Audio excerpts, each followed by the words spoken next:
Pahalgam false flag غیر مصدقہ دعووں نے بھارتی میڈیا کی کلی کھول دی۔ پہلگام ڈرامے کے بعد بھارتی میڈیا نے پیشہ ورانہ اقدار کو پس پشت ڈالتے ہوئے صحافت کی بجائے مودی سرکار کے جنگی ترجمان کا کردار ادا کیا۔ بھارتی میڈیا اپنی نشریات کے ذریعے مسلسل جنگی جنون کو ہوا دیتے ہوئے جعلی خبروں کے ذریعے اپنے عوام کو گمراہ کرتا رہا۔ ریپبلک ٹی وی کے اینکر ارنب گوسوامی نے بھارتی حکومتوں کو جنگ کے لیے اکساتے ہوئے پاکستان کو غزہ بنانے کا مطالبہ کیا۔ بھارتی اینکرز اپنے ٹی وی اسٹوڈیوز کو جنگی کمروں میں تبدیل کر کے خطے کا تباہ کرنے اور جنگی جنون پھیلانے پر تلے ہوئے ہیں۔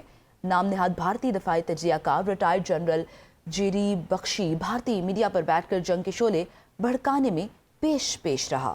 پہلگام فالس فلیگ غیر مصدقہ دعووں نے بھارتی میڈیا کی کلی کھول دی۔ پہلگام ڈرامے کے بعد بھارتی میڈیا نے پیشہ ورانہ اقدار کو پس پشت ڈالتے ہوئے صحافت کی بجائے مودی سرکار کے جنگی ترجمان کا کردار ادا کیا۔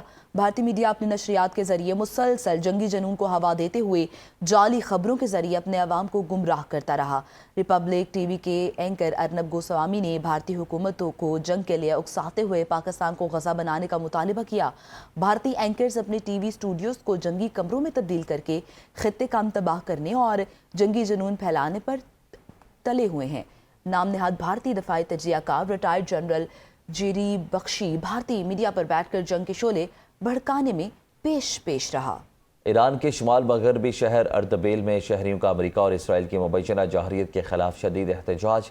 مظاہرین نے اپنی حکومت کے حق میں حمایت کا اظہار کرتے ہوئے قومی یکجہتی کا پیغام دیا۔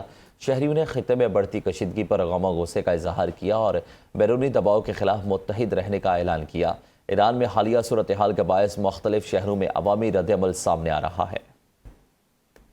امریکی سینٹرل کمانڈ نے دعویٰ کیا کہ ایرانی بندرگاہوں کے خلاف ناکہ بندی جاری ہے۔ امریکی سینٹ کام کے مطابق امریکی افواج ایرانی پانیوں میں جہازوں کی آمد و رفت روکنے کے لیے کارروائیاں کر رہی ہیں۔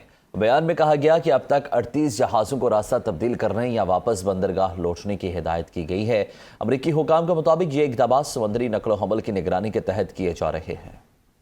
آبنائے ہرمز میں آج کسی پرتشدد واقعے کی اطلاع موصول نہیں ہوئی، تاہم سیکیورٹی صورتحال تاحال غیر یقینی اور کشیدہ ہے۔ برطانیہ میری ٹائم ٹریڈ آپریشنز کے مطابق خلیج عرب اور خلیج عمان میں رپورٹنگ کے دوران کوئی نیا واقعہ پیش نہیں آیا، لیکن ادارے نے خبردار کیا کہ خطے میں جاری فوجی سرگرمیوں اور تجارتی جہاز رانی کو درپیش خطرات کے باعث علاقائی سیکیورٹی ماحول اب بھی غیر مستحکم ہے۔ اردن کے شاہ عبداللہ کا ایران امریکہ ڈیل میں عرب ممالک کے تحفظ کی ضمانت کو شامل کرنے کا مطالبہ۔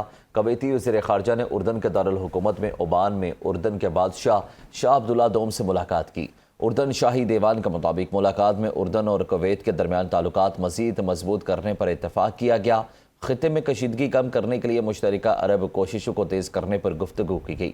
کویتی وزیر خارجہ نے گفتگو میں شاہ عبداللہ کا کہنا تھا کہ خلیج کی سلامتی خطے اور دنیا کی سلامتی اور استحکام کے لیے بنیادی حیثیت رکھتی ہے۔